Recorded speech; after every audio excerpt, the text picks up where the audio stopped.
Now, here is the main recipe I wanted to get into. Joey, while I hold this sign up, this is our March Madness bracket here on 89.1 WIDR FM. And I'm going to come over here and you break down some of these regions while I'm holding this up for the people. Yeah, I mean, I'm going to start off in the East. Obviously, you're talking about the number 1 overall seed there with UConn.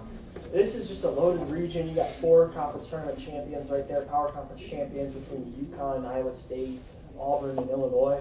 I like UConn in this region. I think they match up fairly well before they get to the Elite Eight. The one thing I'd be concerned about is if you're in the NCAA tournament and single game elimination, you want to avoid the boo zone at all possible times. Boo Buie for Northwestern, just an unbelievable guard, capable of giving you 40. I have UConn, though, getting to the Elite Eight fairly easily. Not much of a challenge from anybody besides maybe Auburn. And that's this region right here, right? Yeah. UConn up the top, okay. Region. And looking at the bottom half of that region, I see 3 teams that really stand out to me. Talk about an Illinois team who hasn't been great on defense all year, but is one of, if not the best offensive team in the country, in my opinion, and just insanely versatile. Starting lineup, pretty much everybody is between 6'5" and 6'11". So they're all athletic. I really like that Illinois team. Iowa State just blew out Houston, number 1 overall seed in the South region. You're talking about the Iowa State team that really gets up in guards, one of the best defensive teams in the country. It's got a great point guard in Taylor Lipsey there.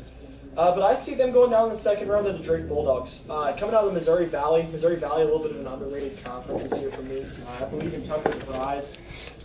Coach's son, guard for Drake, one of the best shooters in the country. If you have not heard of Tucker DeVries. Now, what about BYU and Yale right here? How that looks like that's going to be a very good matchup in that region. Yeah, so BYU is playing Duquesne. I'm not a huge fan of Duquesne. Thought that was kind of a lazy 11 seed from the committee. I don't think BYU is going to have much trouble with Duquesne. I think they're a little bit underseeded, honestly, when talking about BYU. Probably better than a 6. And they've got a tough matchup against Illinois. I think Illinois is long enough and athletic enough to be a shooter's problem. BYU really likes to spread you out. They don't really have a true star player, but they shoot the 3 really well.